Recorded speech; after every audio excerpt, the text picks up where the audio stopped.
तारीख पे तारीख तारीख पे तारीख तारीख पे तारीख জনপ্রিয় হিন্দি ছবির ডায়লগ। এবার আমাদেরও আজকের আলোচনার বিষয় হচ্ছে তারিখ। কোন তারিখ? 5ই আগস্ট। এই তারিখের তাৎপর্য কি? গ্রহ নক্ষত্রের বিষয়ে কিছু বলতে পারবো না, কিন্তু উপমহাদেশের রাজনীতিতে এই তারিখের গভীর তাৎপর্যপূর্ণ রয়েছে।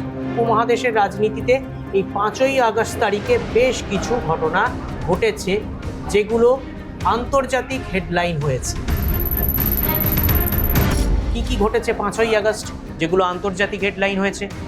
এই 5ই আগস্টে ঘটনা ঘটা শুরু হয়েছে 2019 সাল থেকে। 2019 সালের 5ই আগস্ট অনুচ্ছেদ 370 বিলোপ হয়েছে।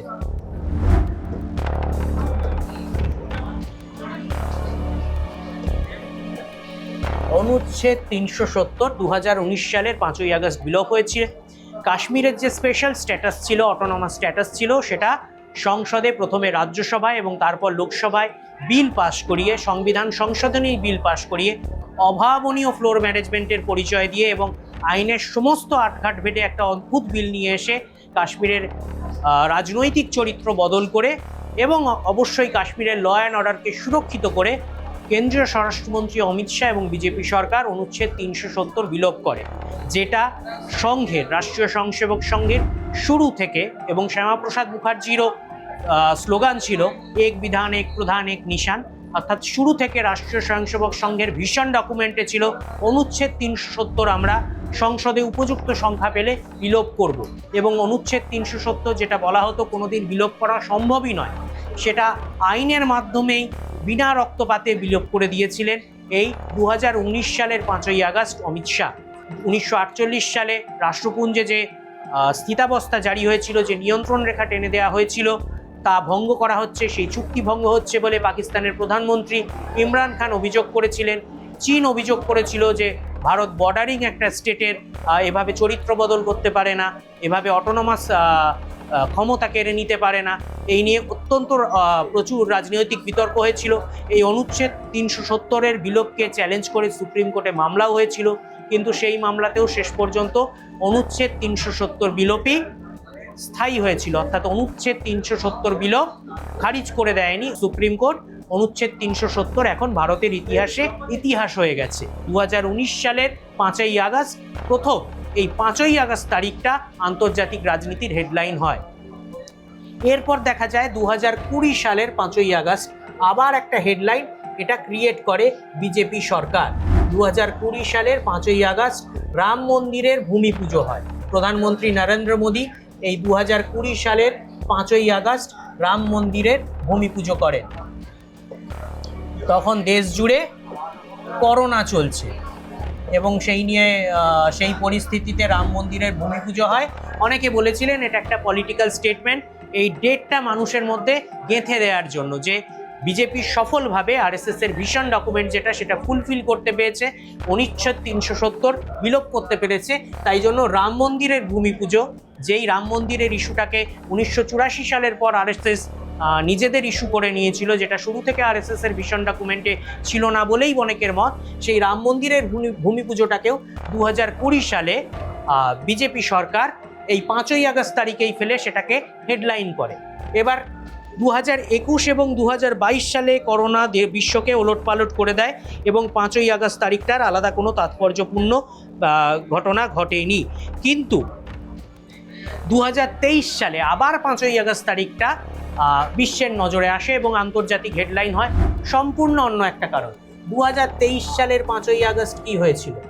2023 সালের 5ই আগস্ট চাঁদের কক্ষপথে চন্দ্রযান 3, যা ভারতের মহাকাশ গবেষণার মুকুটে একটা বিশাল বড় বলা যায় পালক, সেই 2023 সালের 5ই আগস্ট চাঁদের কক্ষপথে চন্দ্রযান 3 সেটাকে স্থাপন করতে সক্ষম হয় ভারত।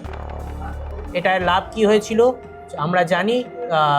চন্দ্রযান 3-এর অভিযান সফলের ফলে ভারত পৃথিবীর অন্যতম দেশ হয় যারা চাঁদে নিজেদের যান পাঠাতে পারে, এবং চাঁদের দক্ষিণ গোলার্ধে, যেখানে পৃথিবীর আজ অবধি কেউ কোনো মহাকাশযান ল্যান্ড করাতে পারেনি, সেখানে ভারত সক্ষম হয়েছে চন্দ্রযান-3কে ল্যান্ড করাতে, কিন্তু সেটা অনেক পরের ডেটে হয়েছিল। চাঁদের কক্ষপথে চন্দ্রযান-3 স্থাপন করা হয়েছিল 2023 সালের 5ই আগস্ট। এটা কিন্তু প্রিডেস্টিন্ড, মানে এটা কিন্তু হঠাৎ করে ঘটে যাওয়া নয়। মানে মহাকাশযান উৎক্ষেপণের পর কোন সময়ে সেটা কোন জায়গায় পৌঁছবে সেটা আগে থেকেই ক্যালকুলেশন করা থাকে।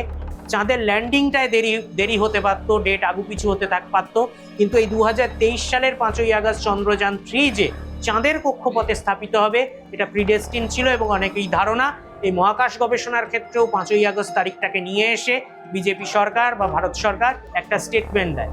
এবার স্টেটমেন্টের কাউন্টার স্টেটমেন্ট হয় আন্তর্জাতিক রাজনীতিতে, এবং এই যে ঘটনাগুলি ঘটলো এগুলোরও একটা কাউন্টার স্টেটমেন্ট দেখা গেল 2024 সালে এসে। 2024 সালের 5ই আগস্ট কি হলো?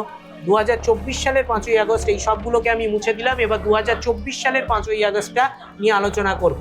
2024 সালের 5ই আগস্ট কি হলো? 2024 সালের 5ই আগস্ট শেখ হাসিনাকে বাংলাদেশ থেকে বিতাড়ন করা হলো।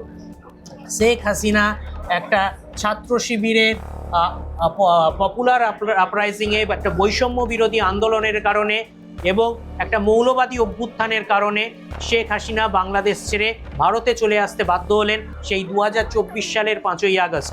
এবার এই যে 5ই আগস্ট শেখ হাসিনাকে বাংলাদেশ ছাড়তে হলো, এটা কি হঠাৎ করে ঘটে যাওয়া কোনো ঘটনা, নাকি এর পিছনেও কোনো চক্রান্ত আছে, কোনো টাইমিং আছে? এই 5ই আগস্ট তারিখেই আন্দোলনটাকে এমন তুঙ্গে নিয়ে যাওয়া হবে যাতে শেখ হাসিনাকে ওই তারিখেই বাংলাদেশ ছাড়তে হয়, এরকম কোনো পরিকল্পনা কেউ বা কারা কোথায় করেছিল? কারণ বাংলাদেশে হাসিনা বিরোধী যে অভ্যুত্থান হয়েছিল সেটা যে সুস্পষ্ট পরিকল্পনা ছিল সেটা ভবিষ্যতে একাধিক ঘটনায় প্রমাণ পাওয়া গেছে। ওটা একেবারে পপুলার নাগরিক অভ্যুত্থান ছিল না, কারণ অভ্যুত্থান যারা করেছিলেন পরে গণতান্ত্রিক নির্বাচনে তারা পরাস্ত হয়েছিলেন। মানে বোঝাই যায় বাংলাদেশের সাধারণ মানুষের তাতে সমর্থন ছিল না। এছাড়া রাষ্ট্রসংঘের মানবাধিকার কমিশনের চেয়ারম্যান ভলকার তুর্ক নিজে ওপেন ফোরামে স্বীকার করেছেন যে তিনি ওই অভ্যুত্থানে নিরপেক্ষ থাকার জন্য বা ছাত্র শিবিরের আন্দোলনকারীদের ওপর চাপ প্রয়োগ না করার জন্য বাংলাদেশের সেনাপ্রধানকে রীতিমতো চাপ প্রয়োগ করেছিলেন। তারপর মোহাম্মদ ইউনূস, যিনি অন্তর্বর্তীকালে রাষ্ট্রের পরামর্শদাতা ছিলেন বাংলাদেশের, তিনি ক্লিন্টন ফাউন্ডেশনের অনুষ্ঠানে গিয়ে স্বীকার করেছিলেন যে সুস্পষ্ট পরিকল্পনা করে হাসিনাকে উৎখাত করা হয়েছে।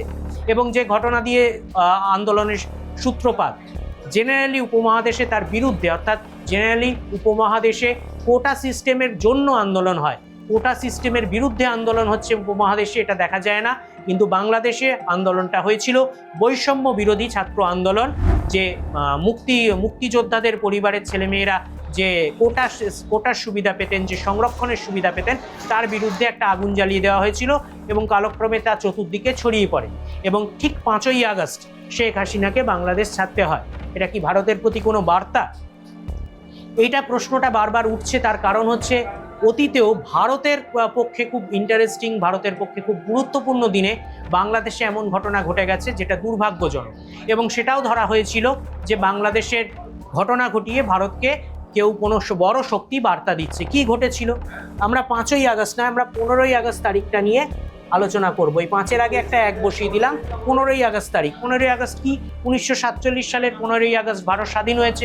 আন্তর্জাতিক রাজনীতিতে 15ই আগস্ট আরও অনেক ঘটনা ঘটেছে, কিন্তু এই উপমহাদেশে সবচেয়ে বড় ঘটনা হচ্ছে 1947 সালের 15ই আগস্ট ভারত স্বাধীন হয়েছে। আর 1975 সালের 15ই আগস্ট কি হয়েছে?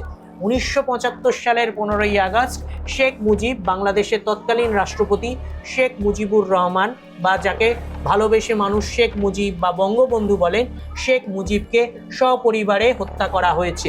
শেখ মুজিবকে সপরিবারে হত্যা করা হয়েছে। শেখ মুজিবকে সপরিবারে হত্যা করার সঙ্গে ভারতকে বার্তা দেওয়ার কি সম্পর্ক থাকতে পারে? কোনো সুস্পষ্ট বার্তা নয়, কেউ বিবৃতি জারি করেনি, কেউ প্রকাশ্যে কোনো বক্তব্য রাখেননি, কিন্তু এই তারিখটা একটা বার্তা, একটা স্টেটমেন্ট বলে মনে করা হয়। তার কারণ হচ্ছে বাংলাদেশের মুক্তিযুদ্ধে ভারতের একদম প্রত্যক্ষ যোগদান ছিল।